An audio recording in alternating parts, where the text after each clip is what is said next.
সন্ধে চায়ের সাথে অথবা শুধু মুখে খাওয়ার জন্য নিমকি কিন্তু সকলের প্রিয়।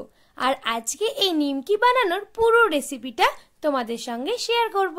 নিমকি বানানোর জন্য নিয়ে নিয়েছি ময়দা, এরপরে পরিমাণ মতো নুন আর অল্প একটু চিনির গুঁড়ো দিয়ে দিচ্ছি, এতে কিন্তু স্বাদটা আরো বেড়ে যাবে। এরপর দেব কালো জিরে আর সাদা তেল। ময়ামের জন্য সাদা তেলটা কিন্তু একটু বেশি পরিমাণে দিতে হবে, তাহলে নিমকিটা অনেক বেশি খাস্তা হবে। এবারে সমস্ত কিছুকে খুব ভালো করে মেখে নিতে হবে। সবকিছুকে ভালো করে মেখিয়ে যখন মুঠো করবে, দেখবে মুঠোটা কিন্তু খুব সুন্দর হবে এবং ভাঙলে পুরো ঝুরঝুর করে পড়ে যাবে।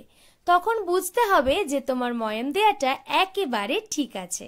এবারে রুম টেম্পারেচারে থাকা জল দেব আর খুব অল্প অল্প জল দিয়ে কিন্তু ডোটা মেখে নেব। ডোটা কিন্তু একটু শক্তই হবে। এবারে ডোটা মাখা হয়ে গেলে ডোয়ের ওপরে একটু সাদা তেল লাগিয়ে আমি এটাকে ঢাকা দিয়ে রেখে দেব। প্রায় 15 মিনিটের মতো এই ডোটা ঢাকা দিয়ে রাখবো, তাহলে কিন্তু এটা একেবারেই সেট হয়ে যাবে। আর 15 মিনিট পরে এটাকে খুলে নেব, তারপর কিন্তু আরও কিছুক্ষণ এটাকে মেখে নেব, কারণ ঢাকা দেওয়া থাকলে ডো একটু নরম হয়ে যায়, তাই ডোটাকে আরো একটু ভালো করে মেখে নিতে হবে। এবারে এটাকে আমরা লেচি কেটে নেব।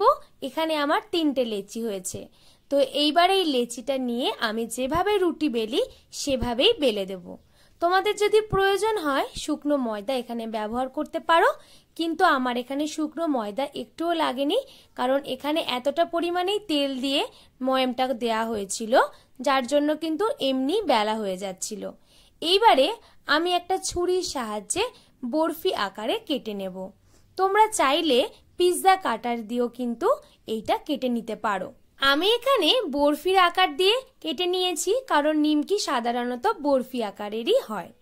তবে তোমরা চাইলে এটা বক্স আকৃতিও করে নিতে পারো, মানে চৌকো আকার করে নিতে পারো।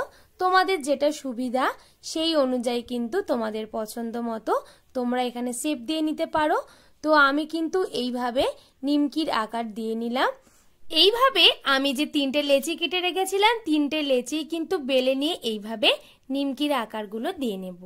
প্রত্যেকটা নিমকি কেটে নেওয়ার পরে তারপরেই কিন্তু আমি ভাজবো। নিমকিগুলো কিন্তু কেটে নেওয়ার পরে আমি থালায় তুলে রেখেছিলাম, যাতে একটা আরেকটার সঙ্গে আটকে না যায়।